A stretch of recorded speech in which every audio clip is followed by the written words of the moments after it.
Principles of organization is the unique way we organize living things from smallest to largest. The concept of organization consists of organic and non-organic compounds. We will start from the top, the biosphere. The biosphere is where many ecosystems, communities, populations, and individuals reside.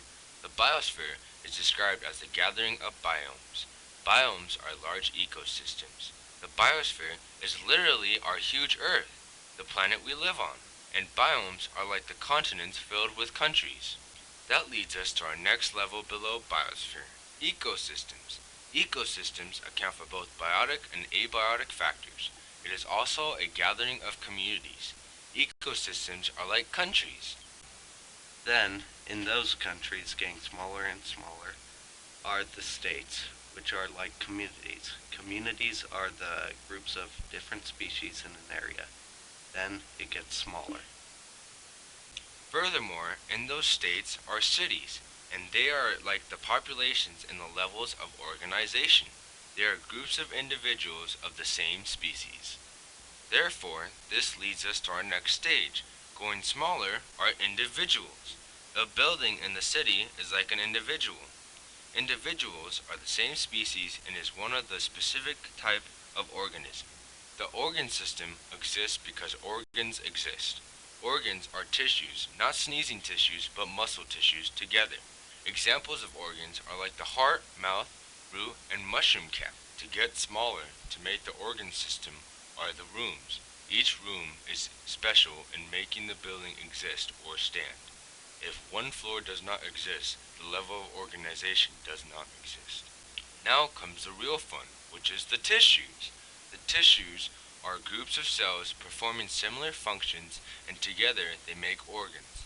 Also, the complexity is decreasing when it comes to the things that are created or zoomed in from the biggest to smallest. The tissues are groups of cubicles within the rooms. In order for tissues to be created, there must be cells in groups.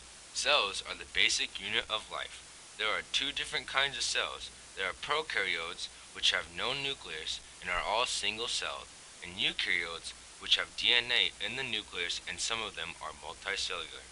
Now, cells, in our analogy, are the cubicles. Getting smaller and smaller now, we are at the furniture, which are like the organelles. Organelles are membrane-bound structures that are specialized to perform a specific function or related functions. Examples of these are the nucleus, ribosomes, vacuoles, and lysosomes.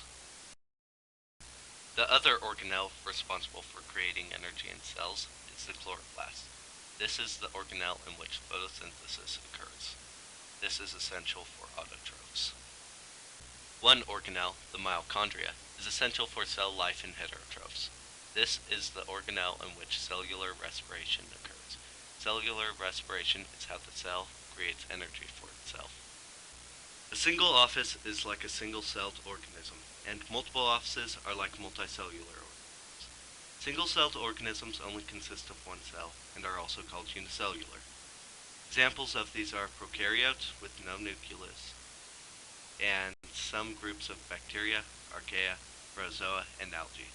Multicellular organisms are organisms that consist of more than one cell. Examples of these are fungi, plants, animals, and brown algae. Getting lower in the tiers of organization, we reach organic molecules. Organic molecules contribute to many functions, like proteins, which are the building blocks of human beings, and carbohydrates, which are an energy source. These are like the walls of the building. The four types of organic molecules are lipids, carbohydrates, nucleic acids, and proteins. This leads us to the second to last stage, the molecules.